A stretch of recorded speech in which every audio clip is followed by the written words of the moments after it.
Sejam todos bem-vindos. Esse projeto é o incentivo cultural do governo do estado de Santa Catarina, onde fomos contemplados pelo edital Elizabeth Antely com o projeto de roda de conversa da cultura afro-catarinense, apresentada por mim, Sônia Curvelo. Vamos apresentar agora as nossas convidadas. Olá, Sônia, tudo bem? Muito obrigada pela oportunidade de estar aqui em tão potente roda de conversa com mulheres tão interessantes, fortes, nesse cenário maravilhoso. Muito obrigada pela oportunidade. Eu sou a professora Vanessa da Rosa, atuo na Rede Pública Municipal de Joinville. Já fui secretária municipal de educação, estou há 32 anos no magistério, passei por todas as etapas de ensino, mestre em educação pela Universidade Federal de Santa Catarina e recentemente sou a primeira suplente a deputada estadual de Santa Catarina, com muito orgulho, 88 anos depois de Antonieta de Barros, nossa guerreira, que em 1934 ousou enfrentar esse estado e se tornou a primeira deputada estadual de Santa Catarina. É uma honra muito grande estar aqui. Obrigada. Olá, eu me chamo Soraya das Neves Pinheiro, sou pedagoga, habilitada em educação infantil, sou militante do MADEF, que é o Movimento Afrodescendente aqui desse município. Também fui coordenadora dessa casa, do Centro Cultural Esther dos Passos Rosas, há algum tempo, não muito tempo, né? Acho que uns 7 anos. Sou filha de Luiz Donato Pinheiro, Maria da Neves Pinheiro, e bisneta do Donato Bulhões Pinheiros, que tem uma história significativa nesse município. Muito obrigada pelo convite. Eu sou Alessandra Cristina Bernardino, sou joinvilense, atualmente resido em Florianópolis, atuo como assistente técnico-pedagógica na Secretaria de Educação do Estado de Santa Catarina, sou militante do movimento social. É um prazer estar aqui com vocês hoje, Sônia, com essas mulheres maravilhosas, para conversar um pouquinho sobre o 13 de maio, sobre a luta antirracista. Boa tarde, obrigado, Sônia, pelo convite, por estar participando desse projeto. Meu nome é Viviane Camilo da Silva, sou professora de educação infantil, concursada no município francisquense, e hoje estou feliz por estar aqui, participando dessa roda de conversa. Que bom. 13 de maio de 1888, e hoje nós estamos 13 de maio de 2023. 135 anos se passaram. O que vocês acham, menina? Nossa, quando você fala, né, 13 de maio, sempre me vem à mente a música do Jamelão, do centenário da abolição do carnaval, né? Quando ele, puxando o samba da mangueira, ele dizia: livre do açoite da senzala, preso na miséria da favela. Mas, contudo, eu acho que avançamos. Avançamos, inclusive, no sentido de entender que não fomos libertos, né? Que isso tudo foi uma questão política, uma saída honrosa para a princesa Isabel e para a monarquia, mas de liberdade mesmo não tivemos nada. Não tivemos políticas públicas de habitação, de saúde, de moradia. Continuamos, na época, sem direito à escola, sem direito a tudo que um cidadão liberto deva ter. Então, custou muito para a gente esses quase 400 anos de escravidão. Nós ainda estamos superando muita coisa. Inclusive, a luta por estarmos em locais dignos, em postos de trabalho dignos, a luta por ter os nossos saberes legitimados, né? Mas, enfim, é interessante a gente pontuar também que, nesse decorrer desse período, algumas questões jurídicas interessantes foram implementadas. Nós temos aí uma lei, que é a Lei 10.639, que completou 20 anos agora em janeiro, dia 9 de janeiro, que traz a importância do negro para os currículos escolares. Porque por quantos anos nós ficamos observando nos nossos livros, a nossa educação básica toda, o que era representado do negro ali? O negro o negro escravizado, né? O negro no futebol. E só, quando muito, a história do quilombo distorcida. Eu não lembro, eu não tenho uma memória de que em algum livro que eu estudei trouxesse o quilombo como um lugar de cooperação, como um lugar que tinham não só negros, mas que tinham índios, que tinham brancos, que tinham todos os pobres, aqueles que estavam em desacordo com o sistema monárquico, que eles eram imensos, alguns com mais de 100 mil habitantes, com capital e tudo. Isso não nos era contado nos livros de história. Então, com a promulgação da 10.639, a educação se obrigou a mudar esse olhar, né? A trazer a real contribuição do negro para a construção do nosso país. Né? Sim. Para terem uma ideia, o Quilombo do Palmares ele durou 100 anos e a população era de 20 a 30 mil. Imagine, gente, durar tanto tempo assim, né? Porque eles eram autossuficientes. Ele tinha uma capital, era Quilombo de Macacos. Ele era suficiente. E olha, viajava, ele era um homem que viajava, né? Para saber como é que funcionava o mundo, né? Então... E tristemente, pra gente, Quilombo era o quê? Lugar de negro fugido. E tristemente, hoje, as comunidades quilombolas têm que lutar por uma terra que sim. já era deles, né? Para você, Alessandra, como é que você vê teu olhar qual é? Bom, o meu olhar é de avanço e retrocesso. Por quê?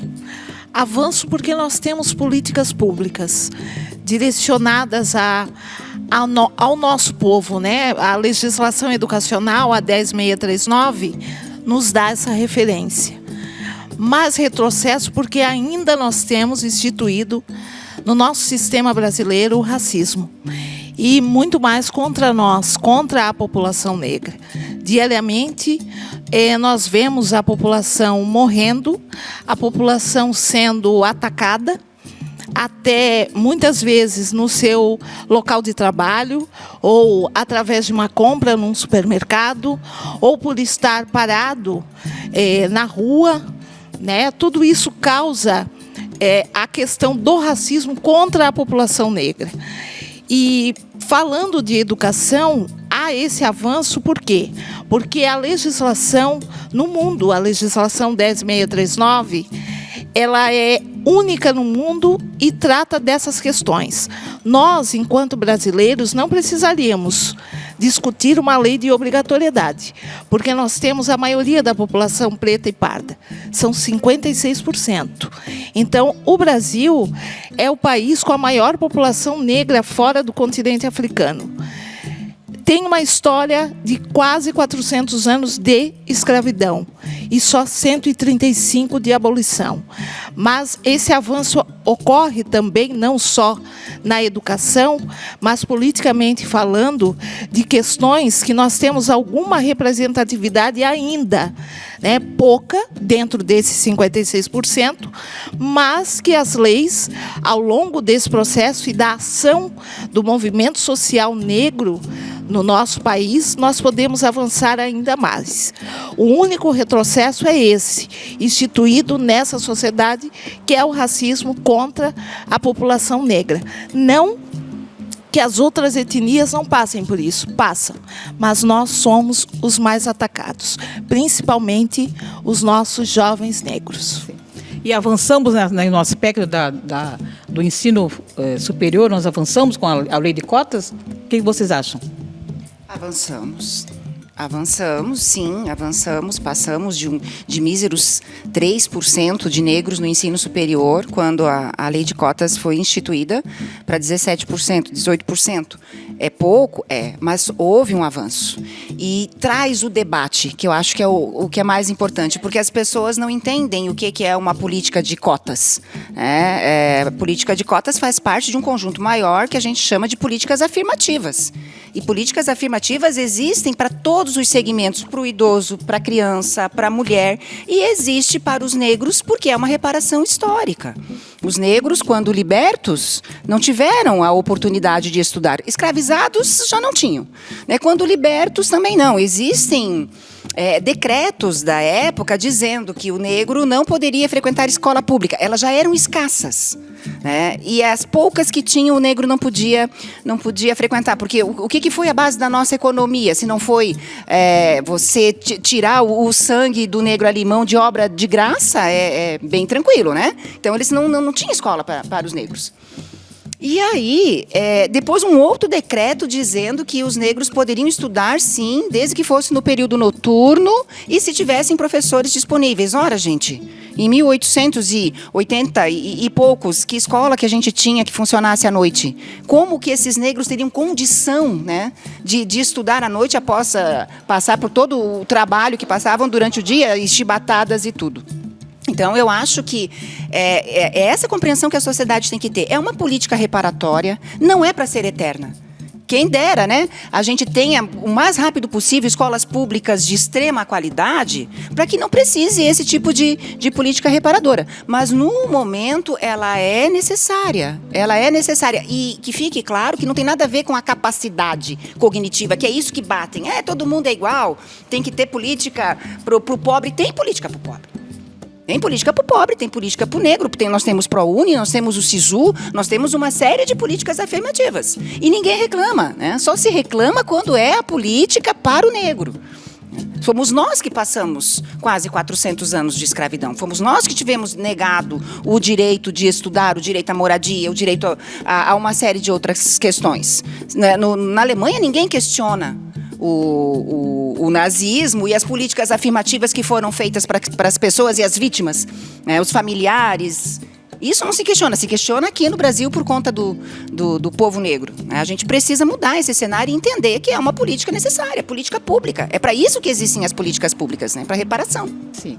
E a nossa representatividade agora, como é que vocês acham que está? Nas novelas, nos jornais, nas propagandas? Olha, Sônia, primeiro eu quero falar um pouquinho desse dia, do dia 13 de maio, né? Então, esse dia 13 de maio, para Viviane, lá no ensino fundamental, há anos atrás, por muito tempo ele representou uma liberdade, né? Eu ficava feliz quando eu ouvia aquele 13 de maio, até eu entender quais eram as condições dessa liberdade, né? Então, a partir dali, o 13 de maio não fez mais sentido para mim. E essa lei, o 10.639, é uma conquista.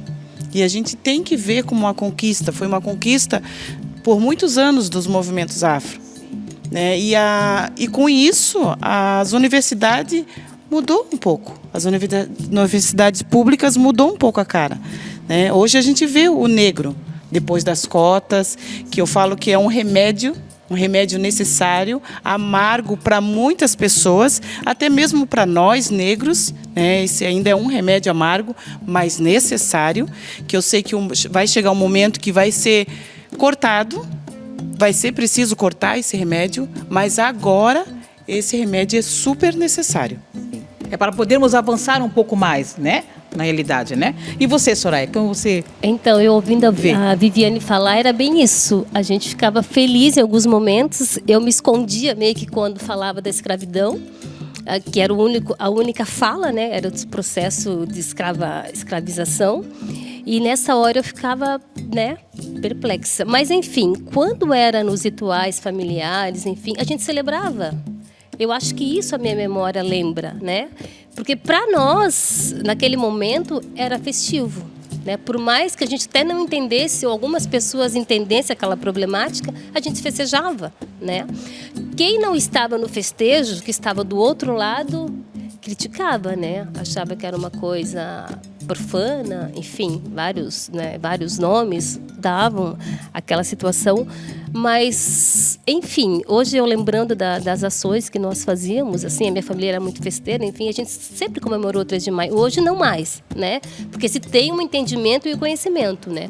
Mas por muito tempo, realmente, a gente ficou festejando. E hoje a gente pergunta o que faz. E o 14 de maio? O que aconteceu? Que quando caiu a ficha e viram que eles não tinham mais nada, né? Não tinham casa, não tinham alimentação, não tinham para onde ir. Primeiro eles festejaram, né? Porque, na realidade foi isso, o 13 de maio foi muito festejado. Mas no dia 14, o que vai acontecer conosco agora, né? Muitos voltaram novamente para a casa dos seus senhores, não é isso? Muitos fizeram algum contrato, que tiveram que trabalhar mais 7 anos, para depois realmente...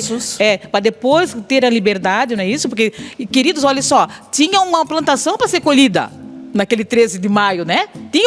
Eles tinham serviço para fazer, tinha que ser colhido. Quem que ia ter que colher? Eram eles mesmos, né? É muito triste a gente saber que o Brasil foi um dos últimos países a libertar os escravos, a proibir Pois é, né? Porque, assim, a gente se diferencia do restante do mundo nesse quesito da escravidão. Nós tínhamos um sistema escravista renovado periodicamente, né? Os negros vendidos como mercadorias mesmo, analisando dente, canela, o tipo físico, separando as famílias. Em cada um para um canto, a dificuldade com a língua, com o espaço. Um verdadeiro horror nós vivemos aqui, né? Estratégias de impedimento, né? Educacional, né? De direito trabalhista, porque não havia mesmo, né? Trabalhava para mim, era violentado, a questão da violência é muito forte. Então, Violência em todos os sentidos, né? Então, é muito triste a gente pensar que um país como o nosso, porque o Brasil ele foi construído por vários povos. Né? Chegaram aqui os negros e foram que ficaram maior parte do tempo. Depois vieram os imigrantes europeus, italianos, noruegueses, alemães. E hoje essa dificuldade em aceitar a diversidade, em aceitar as diversas culturas, em atacar, querer um padrão ainda eurocêntrico de cultura no nosso país, é muito difícil. Eu lembro quando eu era pequena ainda, que a gente ia para Joinville, realmente, né? As pessoas, a gente via nas lojas, as pessoas falavam alemão mesmo. Agora não mais, a gente vai lá, encontra, as pessoas não falam, né? Mas quando eu devia ter uns 7, 8 anos, que ia nas lojas, as pessoas falavam alemão ainda lá, né? Mas agora está completamente diferente, né? É um outro mundo, gente. Nós estamos, é um outro Brasil, na realidade é um outro Brasil, que as pessoas às vezes não querem chegar à conclusão, não é? Nós temos ainda uma comunidade em Joinville que são negros e que falam alemão. E temos uma escola no município que a segunda língua é a língua alemã. Falando em representatividade, vocês gostariam de falar alguma coisa a respeito disso? Eu gostaria de falar em relação aos brinquedos, né? Hoje a gente tem bastante opções de brinquedo, de livros infantis, que no meu tempo a gente não tinha, né? Então hoje eu fico muito feliz de procurar uma loja onde que eu posso comprar um brinquedo, uma boneca negra para minha filha, né? Alguns brinquedos dela estão fazendo parte desse cenário. E eu fico muito feliz por ela poder brincar com uma boneca que seja igual a cor dela, igual o cabelo dela, né? Tanto que a maior ali é a minha neta, que é a filha dela que ela carrega para todo lugar. Então, eu tenho certeza que ela olha aquela boneca e ela sabe que essa boneca representa a cor dela, o olhar dela, o cabelo dela. Então, hoje eu fico muito feliz com esse avanço, né? Da gente poder olhar na televisão, ver uma repórter negra fazendo, né, domingo à noite um programa que tem bastante audiência e ser uma apresentadora negra. Então, hoje eu vejo esses avanços de representatividade, né, bem grande. Então, a minha filha tem 22 anos e quando ela tinha 5 ou 6 anos, eu comprei uma boneca negra para ela. Cheguei no carro, disse, filha, olha que linda. Qual não foi a rejeição dela que eu murchei naquele momento. Mas também, logo eu entendi, porque ela nunca tinha visto, ela tomou, na verdade, um susto. Eu sou a mãe dela negra, mas uma boneca negra ela nunca teve, ela nunca viu. E hoje, a minha filha é uma representatividade dentro do município. Eu queria que a Ali depois falasse um pouquinho sobre a primeira faculdade. Vou deixar para a Ali que ela tem mais propriedades para falar sobre isso. E dizer que hoje ela é uma ativista. Hoje ela fala sobre isso, ela fala sobre literatura, ela leciona para jovens e adultos e ela tem o maior orgulho, a maior dedicação, que eu fiquei espantada quanto a isso e é o meu legado, né? O nosso legado, o legado da nossa família. Bom, no outro programa eu falei da questão familiar, né? A minha família paterna, ela é uma família remanescente quilombola, porque é da comunidade de Itapucu. Nós temos na nossa região norte 5 comunidades remanescentes quilombolas certificadas. Tem uma aqui em São Francisco do Sul, a Tapera. Temos 2 em Joinville, Beco do Caminho Curto e Ribeirão do Cubatão, e 2 em Araquari, Itapucu e Areias Pequenas. Exceto o Ribeirão do Cubatão, nós temos nas demais turmas da educação escolar quilombola na modalidade da educação de jovens e adultos. Essa matriz é uma matriz específica também a partir de uma reivindicação do movimento social negro catarinense, para que nós tivéssemos esse público atendido. Todas as turmas existentes nessas comunidades são atendidas por professores que são contratados pelo Estado de Santa Catarina. Quem matricula esses estudantes e orienta pedagogicamente esses professores é o SEJA de Joinville. E cada turma dessa, as turmas têm uma coordenação pedagógica. Qual é o princípio disso? Termos professores remanescentes quilombolas habilitados das comunidades quilombolas. Não havendo, nós então contratamos professores pretos e pardos, não habilitados, mas que estejam cursando o curso específico ou de ciências da natureza ou ciências humanas, enfim. A única área específica indicada pela liderança quilombola é a área de saberes e fazeres, que vai tratar da questão local. Além disso, nós temos uma licenciatura em Educação Escolar Quilombola, pioneira no estado de Santa Catarina, que atualmente foi formada por remanescentes quilombolas e pretos e pardos de áreas periféricas dos municípios de São Francisco do Sul, Joinville e Araquari, que está já na sua finalização. Em julho, nós teremos aproximadamente 36 professoras formadas em Educação Escolar Quilombola.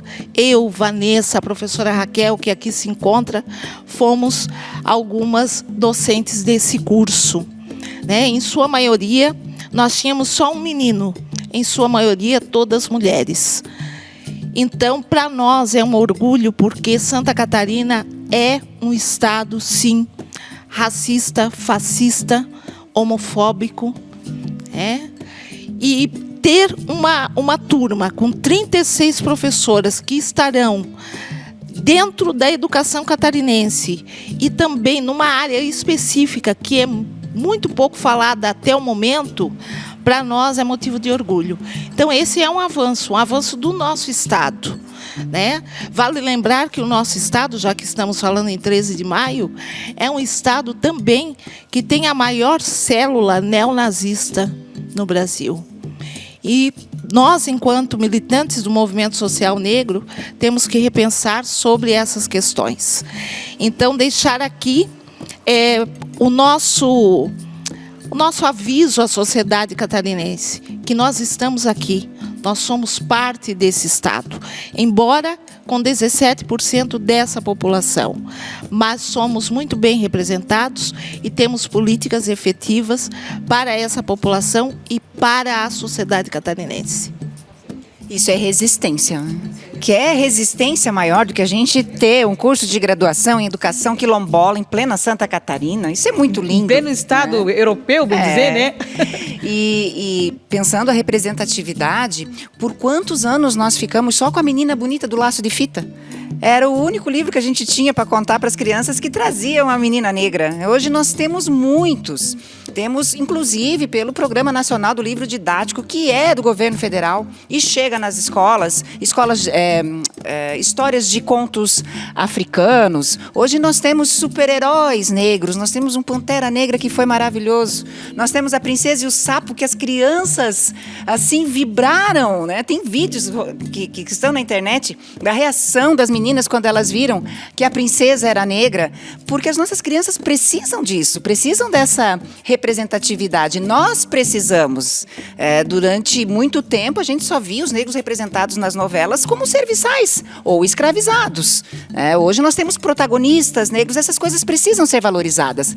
Na publicidade também a gente tem uma representatividade maior, a gente tem visto muitos negros aí em outdoors, em propagandas de televisão, maquiagem, gente, cadê, né? Olha a dificuldade que a gente tinha para encontrar uma base que fosse da cor da nossa pele. Sem contar as crianças na escola com o tal do lápis cor de pele. Qual era o lápis cor de pele? Cor de rosa. Era aquele rosinha clarinho. Hoje as empresas lançaram brilhantemente uma caixa que tem todos os tons de pele e que as crianças podem, né, se representar. Então, esses avanços a gente precisa pontuar e precisa mostrar para essa sociedade que é porque nós somos resistentes, porque a gente corre atrás e porque a gente não baixa a cabeça, que essas coisas acontecem, né? O movimento negro no Brasil inteiro é um exemplo disso. E aqui em São Francisco, a lei sobre o currículo, né, que fala sobre a história, a nossa história, está funcionando nas escolas? Então, há uma cobrança do movimento social negro em relação a essas temáticas. Ele acontece, mas de forma ainda pragmática, né? É muito fragmentado. Algumas escolas e geralmente alguns professores negros, geralmente são professores negros, que encabeçam isso nas escolas. Então, algumas realmente acontece, mas no ensino médio, né, na educação infantil é mais difícil, porque se entende que lá não é o espaço para isso, né? E quando você fala nessa questão do processo civilizatório de África e de Brasil, eles entendem como se fosse só na questão de cunho religioso, né, das matrizes africanas. E a impressão que eu tenho é como se fosse, sabe, um orixá, uma entidade que descesse, enfim. Eu falo assim porque eu não entendo muito bem da questão da religiosidade. Quero entender muito mais. Mas o processo é vigoroso, mas o movimento tem cobrado essa lei efetivamente. Mas está a passos muito, muito, muito lentos. Gente, eu queria dizer uma coisa. Tivemos ano passado também uma reunião com a secretaria, né, em relação a isso. Tem uma iniciativa, eles querem colocar, mas ainda estamos nesse processo ainda de aplicar a lei mesmo, né? O que nos dificulta também é que quando chegamos lá, nos deparamos com pessoas que não têm o entendimento, não têm o conhecimento que deveriam ter, porque somos todos professores, não cabe só os professores negros. E aí esse processo desanda, né? Porque tem uma professora negra naquele espaço e ela tem que dar conta de tudo isso, né? E é complicado. E 20 anos depois, ainda é essa dificuldade, E, né? na verdade, tem que pensar, né? A sociedade tem que pensar e também os docentes, enfim, tem que chegar à conclusão que essa legislação é uma legislação para a sociedade brasileira. É uma lei de negros para a sociedade brasileira e não para negros. Sim.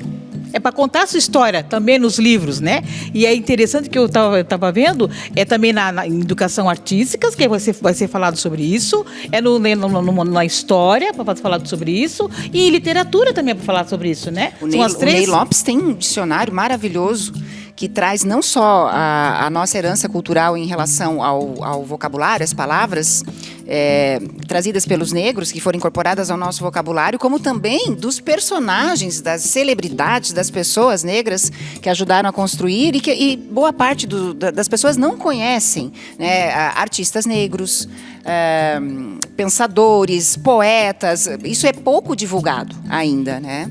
E só para eu consertar, eu estava falando da Princesa e o Sapo. A Princesa e o Sapo foi o primeiro, né, a primeira princesa negra, mas o vídeo que causou um frisson na criançada toda foi da Ariel, que é a pequena sereia. A sereia, né? Então já temos sereia, duas.